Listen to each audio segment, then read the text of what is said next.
Social media amasung newspaper singe update miyamgi mafamda thamjari ahanbada kangleipak khunairoldagi lokacharaga koutrukta kukisingna bom yauna nomai kaptharaktuna maitaida landarkhre combing operation da kuki miyoi ani yauna khutlai phagatkhre lengang popi police naka point ta nomai kapsilakpadagi 39 battalion AR na Faitol kuki village da combing operation chathakre nomai ga loinana kuki miyoi ani amadi yamlaba khulai kaya phagatuna Tamelong district police da sinakre hairi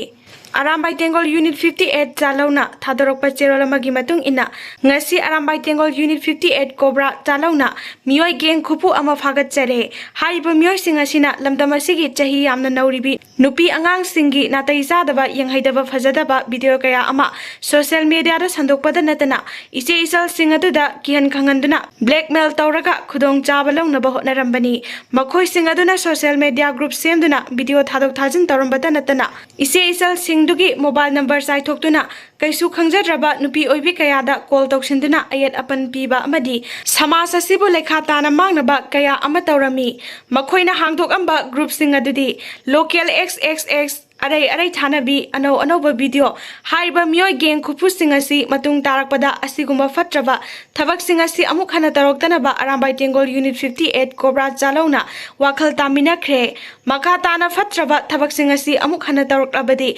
maduda thorakpa aphaphatta daita du masa na pugadabani asida natana iramdamasida nupi oibi kayagi kai khumnaba mangba yaba video photo na singba social media WhatsApp Telegram Facebook na singbada group semduna share tawduna amadi sendan lambi oina leiba yonba tawriba mioi singa dusu akanba mieng sangagani aduna athopada tokpiyu makhata na asum chathara agadi masida thorokpa afafata daita masana yana pugadabani Lengak mapuna miyamda asuki matik oidaba wangang libasi karigino state amagi chief minister lengak mapu haibasidi achumbada yumfam oiduna thabak tawgadabani matam leiba khibikta maribak miyambu afaba lambida punaba amadi tungi mirol gidamakta khanduna afaba thabak tawgadabani loinana leibak miyamda kaidongwaidasu minamba oida padaba wafam khak haijiloidabani adubu manipur gi chief minister oiribasina leibak miyamda asuki matik oidaba wangang libasi miyamna penadre khudam oina hairabada chief minister N Birena Chauthokna haikibasi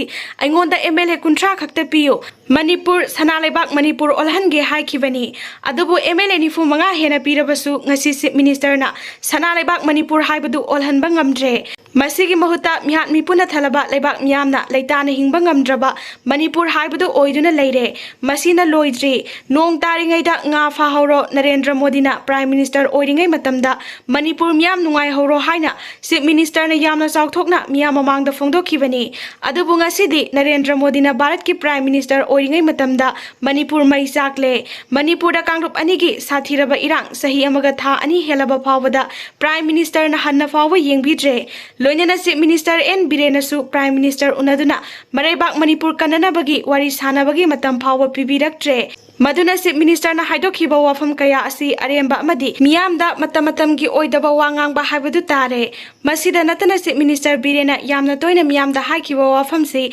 action yengbiu lemna khaktharoi haiba wafam si suni adubu Manipur gi apunba saktam thugaiduna separate administration ama semnaba leijabi thaduna hotnariba kukina ko terrorist singda thogjinduna Manipur da bom amadi nomai kapsinduna lepalaitana hingsa gi thabak chatharakliba afongba yeknaba masak muna khangnaba phawada chief minister na karigidamakta thabak amata laukhatpa ngamdana leiri maduna chief minister na phongdokhiba action yengbiu amadi lemna khak tharoi haiba wafam singa sisu matam gi oina panghaida haiba wafam haibadu tare